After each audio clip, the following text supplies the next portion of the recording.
மாற்று அரசியலை முன்வைத்து அண்ணாமலை, யாருக்கும் வஞ்சகமில்லாமல் அரவணைப்பு அரசியல், புதிய பாணி அரசியல் எடுபடுமா? பாஜகவில் இருந்து விலகி தனது புதிய அரசியல் பயணத்தை தொடங்கியுள்ள தமிழக பாஜக முன்னாள் தலைவரும் முன்னாள் IPS அதிகாரியுமான அண்ணாமலை தனது வி த லீடர்ஸ் அமைப்பின் முதல் மாநில மாநாட்டை கோவை மாவட்டம் பொள்ளாச்சி அருகே பிரம்மாண்டமாக நடத்தி முடித்துள்ளார். போதையில்லா தமிழகம் விழிப்புணர்வு மாநாடு என்ற பெயரில் நடைபெற்ற இந்த மாநாட்டில் எதிர்க்கட்சிகளை கடுமையாக விமர்சிப்பதை விட தனது அரசியல் பயணத்தின் நோக்கம், கொள்கை மற்றும் எதிர்கால திட்டங்களை விரிவாக எடுத்துரைத்தார். இந்த மாநாட்டின் மூலம் தமிழக அரசியலில் தனக்கென ஒரு புதிய அரசியல் வாணியை உருவாக்க அண்ணாமலை முயற்சித்து வருவதாக அரசியல் பார்வையாளர்கள் கருத்து தெரிவிக்கின்றனர்.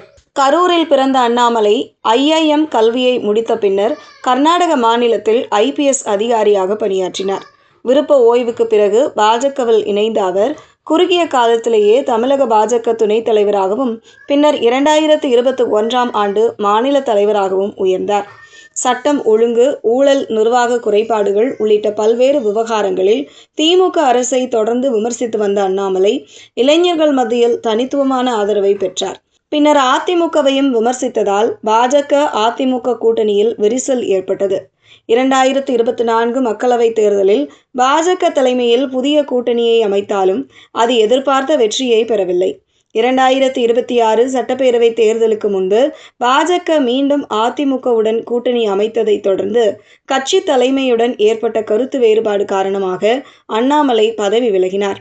கடந்த ஜூன் 5ஆம் தேதி பாஜகவில் இருந்து அதிகாரப்பூர்வமாக விலகிய அண்ணாமலை அதே நாளில் வி த லீடர்ஸ் அமைப்பை தொடங்கி உறுப்பினர் சேர்க்கையை ஆரம்பித்தார். தொடங்கிய முதல் 24 மணி நேரத்திலேயே 13 லட்சத்திற்கும் அதிகமானோர் உறுப்பினர்களாக இணைந்ததாக தெரிவிக்கப்பட்டது. தற்போது உறுப்பினர் எண்ணிக்கை சுமார் 20 லட்சத்தை எட்டியுள்ளதாக கூறப்படுகிறது. பாஜகவின் முன்னாள் நிர்வாகிகள், மாவட்ட பொறுப்பாளர்கள் மற்றும் பல்வேறு அடிமட்ட தொண்டர்களும் இந்த அமைப்பில் இணைந்து வருவதாக தகவல்கள் வெளியாகியுள்ளன. 50 லட்சம் உறுப்பினர்கள் இணைந்த பிறகே அரசியல் கட்சியை அறிவிப்பேன் என்று அண்ணாமலை ஏற்கனவே தெரிவித்திருந்தாலும் அதற்கு முன்னதாகவே தனது அமைப்பின் முதல் மாநில மாநாட்டை நடத்தினார். இந்த மாநாடு முழுமையாக அரசியல் விமர்சனங்களை மையமாக கொண்டதாக இல்லாமல் சமூக பிரச்சனைகளுக்கு முக்கியத்துவம் அளிக்கும் வகையில் நடைபெற்றது.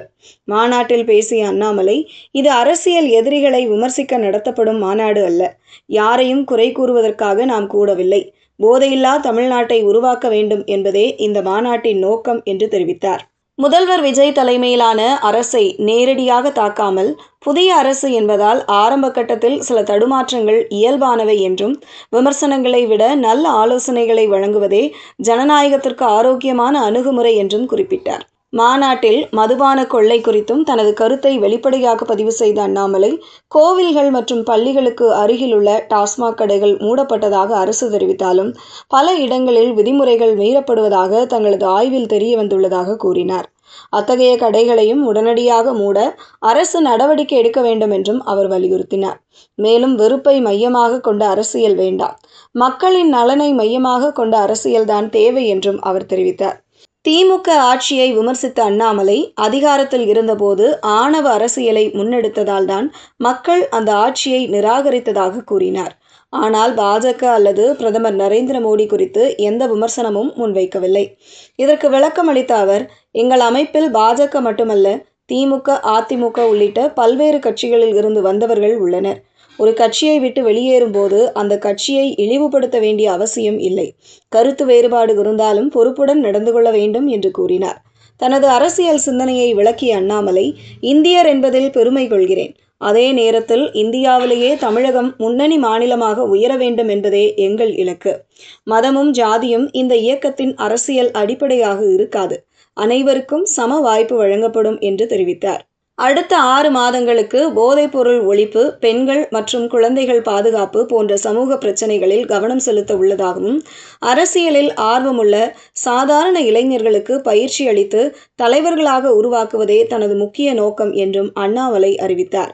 இதற்காக கோவையில் முன்னாள் குடியரசுத் தலைவர் டாக்டர் APJ அப்துல் கலாம் பெயரில் அரசியல் பயிற்சி மையம் தொடங்கப்படும் என்றும் அவர் தெரிவித்தார்.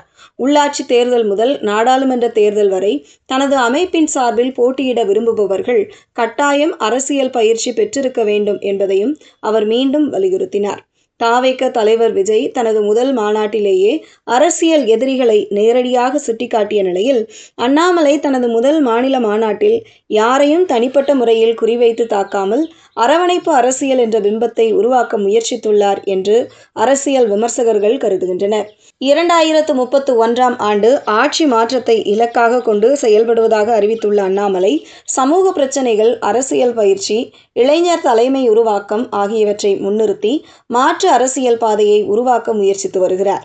இந்த அணுகுமுறை தமிழக அரசியலில் புதிய விவாதத்தை உருவாக்கியுள்ளது. எதிர்காலத்தில் இந்த அரசியல் முயற்சி எந்த அளவிற்கு மக்களிடம் வரவேற்பை பெறும் என்பது வரவிருக்கும் தேர்தல்களிலும் அவரது அமைப்பின் வளர்ச்சியிலும் வெளிப்படும் என அரசியல் நோக்கர்கள் மதிப்பிடுகின்றனர்.